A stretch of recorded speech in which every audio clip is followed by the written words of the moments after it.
Yo, I just want to jump on here and kind of reveal to me what the Lord, or reveal to y'all what the Lord has been doing in my life. And I hope that he can use my experiences and maybe encourage you. As you can see from the title, Sacrificing Your Isaac, we're going to be talking about the sacrifice of Isaac in Genesis 22. So, before we get into this, in case you didn't know, basically from Genesis, the end of Genesis 11, Genesis 12, all the way till now, so the 10 chapters in here, God has reminded Abraham and Sarah time and time again that, they'll have a son. And in their old age, the Lord will promise them, he'll be a father of many nations and whatnot. He changed his name. That was part of the covenant between God and Abraham. And like even in chapter 15, Abraham had a servant, and Abraham was talking with God, and Abraham was like, in chapter 15, verse 3, he said, "Behold, you have given me no offspring, and a member of my household will be my heir." He was just saying like, hey, God, I understand that I ain't got like no one, but that's cool. That's cool. I got like this servant homie, and he's dope. So I wouldn't mind like him being my heir. He's pretty cool or whatever. But God said to him, "This man shall not be your heir. Your very own son shall be your heir." And he brought him outside, and he looked toward the heaven, and the number of stars, if you are able to number them. So shall your offspring be. And he believed the Lord, and it counted to him as righteousness. So the faith that God was going to do what he said he was doing. And also, I think it also influenced God in a way to say this to Abraham, because Abraham was just so humble about it and just a man of great faith. Like, he wasn't complaining at all.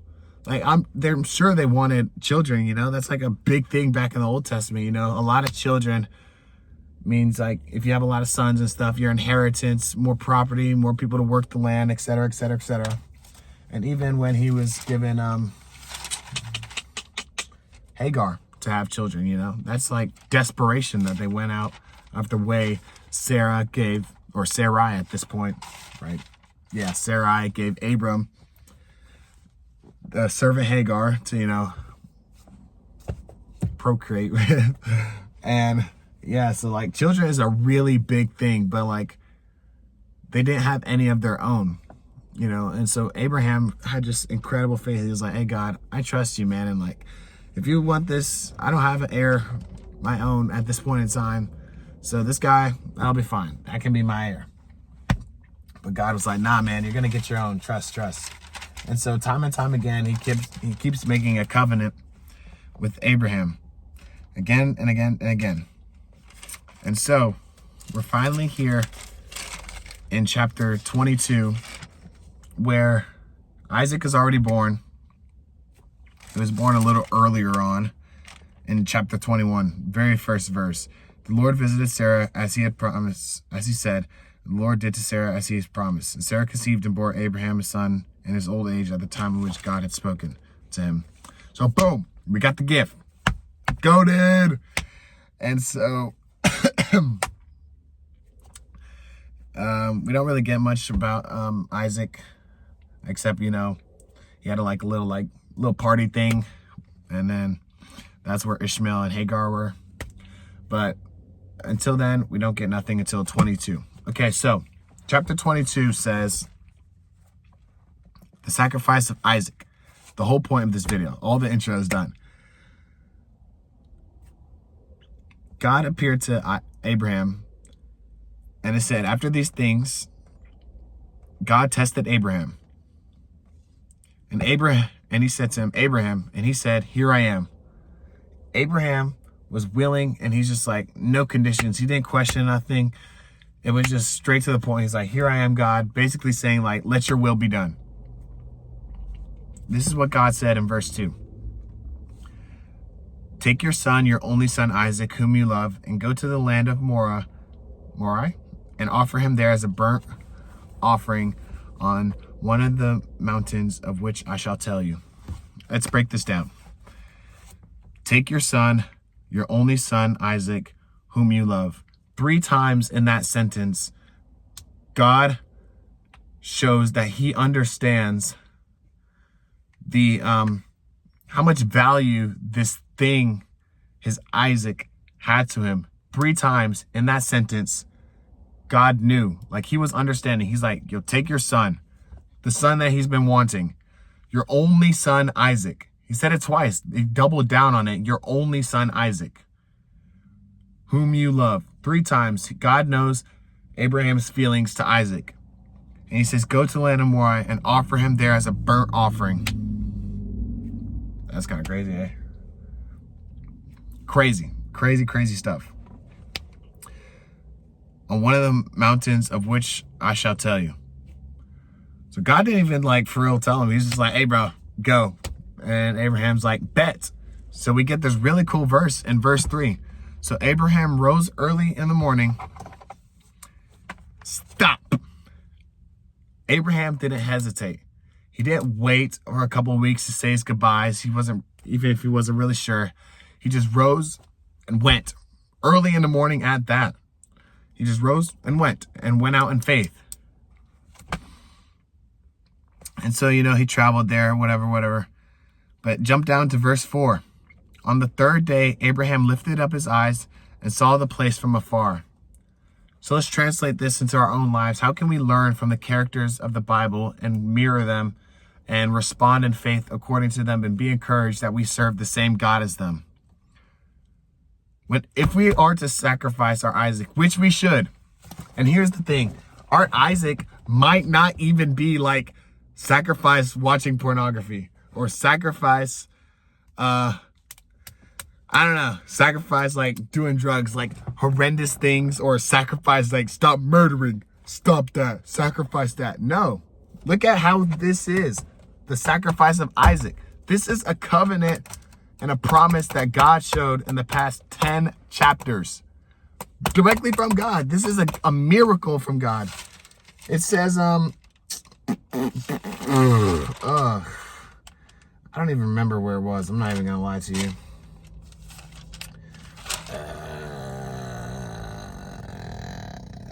Oh, yes. Okay. Chapter 17. Sorry. Chapter 17, verse 15. It basically shows you like how bizarre this was. Even we know like having children in your old age is kind of crazy. But it's getting a little dark.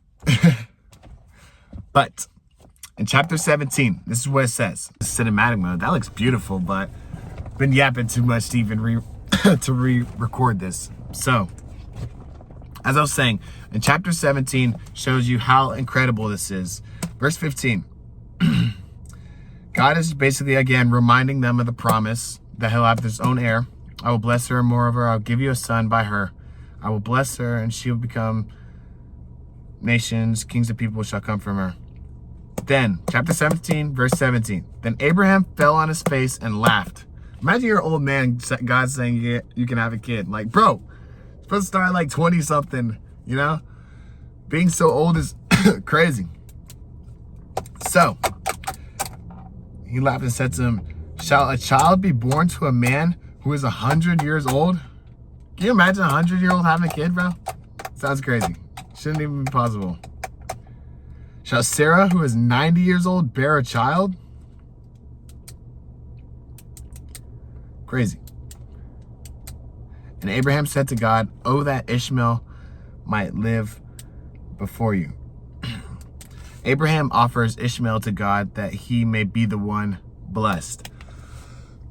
Because Abraham is like, yo, God, this is kind of crazy. I don't even know if this is possible. But, I got Ishmael, so that could be enough. But nah. God said, no, but Sarah, your wife, shall bear you a son. You shall call his name Isaac. I will establish my covenant with him, an everlasting covenant for his offspring after him. As for Ishmael, I have heard you. Behold, I have blessed him and will make him fruitful and multiply. So, once again, Abraham being a goat and just like looking out for his son that he has now. And God's like, nah, man, I'm going to give you like a son between you and Sarah. But like, I hear your cries. I hear your desire for your, for your actual son right now also. And he's like, he's going to be dope too. So back to 22. Our Isaac doesn't have to be crazy. I know me personally, my Isaac that I laid up on the altar is a desire for marriage. Because that's something like, I'm like, oh, it's in my head like 24/7. And it's just like, and that's not even like a innately bad thing. The Lord desires us to be in communion with someone, and to love them like Christ loved the church. But sometimes he might call you to put that on the altar. It might be a job. It might be a person, like my case. It might be, heck, whatever it is. But remember to act in obedience. I know Abraham said this before the fact of God saying this, but respond like Abraham and be, here I am. And here you are. Here is what I hold dear to my heart. In Proverbs 14, which is something that the Lord revealed to me as I was reading one day. Well, it's actually 15. In Proverbs 15, verse 11, Sheol and Abaddon lie open before the Lord. How much more the hearts of the children of man? So things that are very distant to us, like death and destruction, that's Sheol and Abaddon, lie open before the Lord. How much more the hearts of the children of man? Children of man being children of Adam, and like its Hebrew derivative. How much more are our hearts open to God if the death and destruction are open to him? Something that we can't even comprehend. We don't know why destruction happens all the time. Yeah, sure, anger, but what about more than that? And we don't know like how and why death happens or what happens after that. We have faith to believe in Jesus and the afterlife and all that, but that's as far as it goes. Our finite human mind can't really understand that. So yeah. So just giving our Isaac to God and trusting in him that he knows our heart and our heart's desires. That's what we have to do day in and day out. So let's go back. We respond to God, offering our Isaac on the altar. And we act accordingly, just like Abraham did, and rising and just going out and continuing on, not mourning, not grieving, not getting distracted or going to something else, It's like giving your Isaac to an altar and then going to get another kid, Like imagine if Abraham did that, or if he was at a ripe age where he could have kids more like accurately. He's not old or whatever, he's young, so his probability is going up. Imagine he gives Isaac on the altar and just goes to have another kid. He's like, oh, well, I could just go get another kid, or I could just do something else, No, it's not to drop that desire and then go get another desire. No, you drop the desire and you pursue God in obedience. I think that's what we can learn from Abraham in this moment. And so,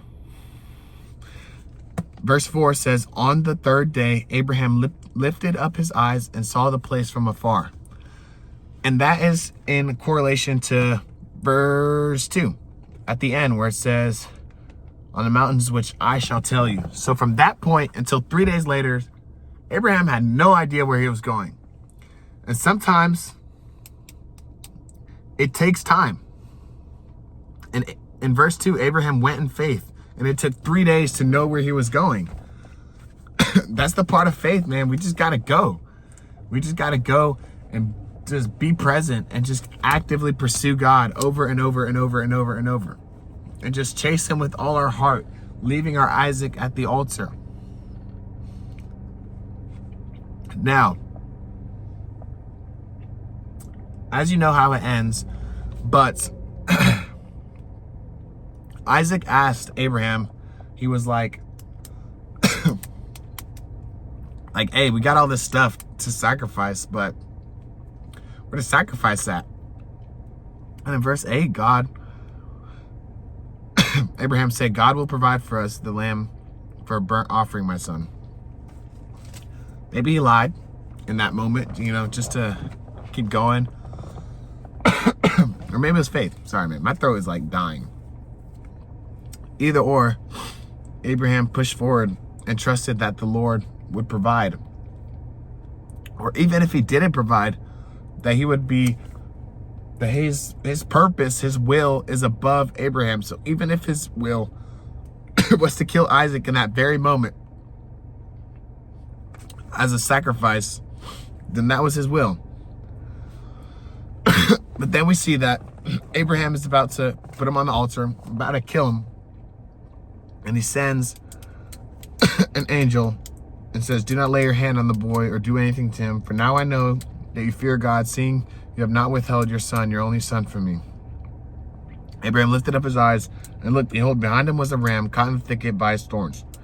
Abraham took the ram, offered it up as a burnt sacrifice offering instead. And he called the place, the Lord will provide. So that's pretty much that for that. And after that, the Lord blessed him again about his offsprings multiplying. And so how I want to conclude this is, sometimes when you put your Isaac on the altar, maybe he will provide a ram, that you can go get the ram and sacrifice that instead, and he'll give you your Isaac. And I could just end that there. But that would be like some prosperity gospel type of stuff, and be like, oh, go you, man. God is blessings and blessings and blessings, and not talking about the reality of it. But sometimes maybe you got to leave your Isaac there. Now, I don't know what the Lord wills for your life or for mine. What's going to happen if I put my Isaac, my my desire for a woman on that altar? I don't know if it's going to return void or not. But I have faith that whatever it is, the Lord's will is done. Think about it. I put my Isaac, my desire for a woman, on the altar there. God blesses me on one hand, and the blessing is a woman of God with partnership that I'm able to walk with. Or I put my desire for a woman on the altar, and I just keep falling in a deeper community with God. And I'm able just to admire him more and keep him at the center more, and just to want more of him more and more and more. And that's what I'm doing right now, is that I put it at the altar, knowing that he knows my desires, knowing that he knows what I want, knowing that he knows my heart, and I'm just pursuing him. You take your desire and you put it on the altar, and you go that way. Don't look at the altar because you're just oh man, I'm doing this for this thing on the altar. I'm just doing this for Isaac right now. I don't really care about really anything else. But if I kind of put up a front and act for God, then maybe God will like me. But no, you pursue God and keep Jesus at the center and trust in him, man. And just fall deeper in love with him. And just forget about that altar. Trust that the Lord knows your heart. So yeah, I hope you can be encouraged. My throat kind of hurts. I'm dying. But yeah, I'll see y'all next time.